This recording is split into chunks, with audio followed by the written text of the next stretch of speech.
ikutin. If you walk upon the water, forever you would call me. It take me deeper than my faith would be much stronger. Let me walk upon the water, forever you would call me. Take me deeper than my faith would be much stronger. Let me walk upon the water, forever you would call me. Take me deeper than my faith would be much stronger.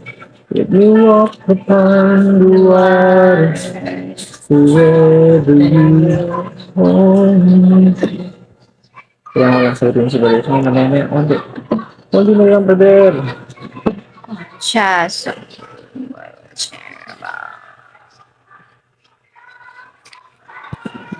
me deeper than my Faith faith will be is stronger. stronger.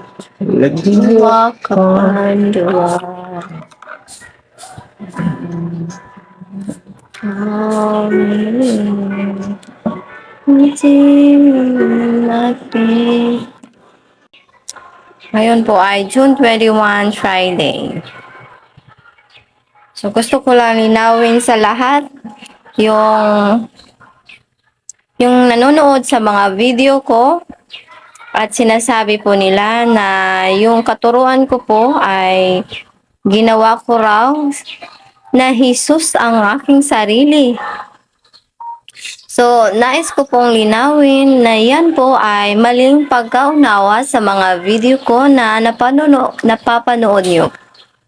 Gusto kong lilinawin sa inyong lahat na never kong sinabi na ang aking sarili ay si Jesus Christ. Ito po yung totoong katuruan ko tungkol sa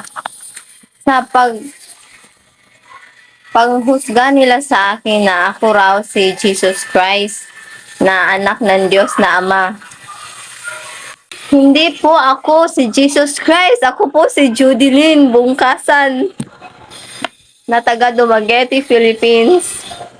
Hindi ako si Jesus Christ na mababasa niyo sa Biblia.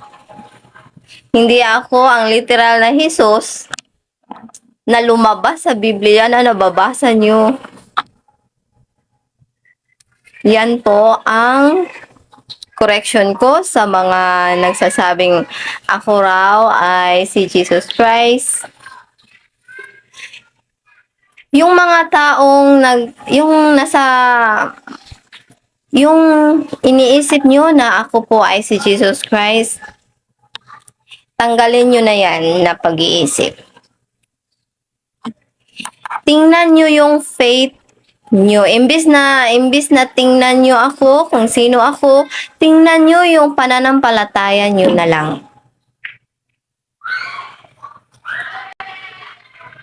Paano mo isinabuhay ang salita ng Diyos? Ibig sabihin, paano mo isinabuhay ang pagiging si Jesucristo na anak ng Diyos? Kaya naman, ang katuruan na meron ako bilang nakatapos ng pag-aayuno, napakataas na ayuno ko, total 600 days, lagpas ng 17 hours, walang kain, walang inom, kada araw. O ngayon, yung mga katuruan ko, ay tinutulungan ko ang lahat ng tao. Tinutulungan ko ang lahat ng mga leader ng Kristiyano, lahat ng mga Kristiyano. I am teaching everyone on how to live in Christ-likeness. Hindi yung sarili ko ay si Jesus Christ. Ito yung tanong ko sa'yo. Bakit ka nagbabasa ng Biblia? Hindi ba nagbabasa ka ng Biblia upang ito ay mismong gabay ng iyong pananampalataya kung paano ka mamuhay bilang anak ng Diyos?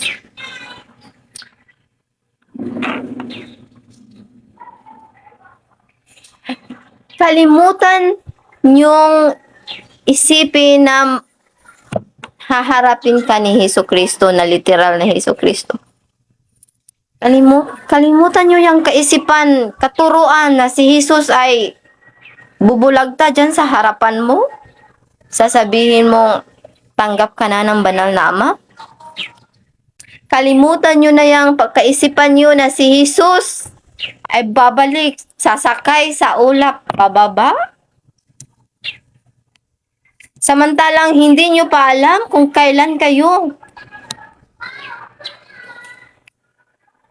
mamuhay bilang anak ng Diyos.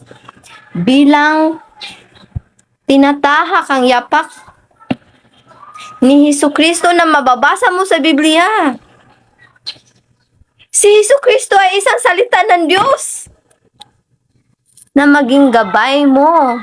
Hindi upang maging gabay mo na tatawagin mo siya, hindi.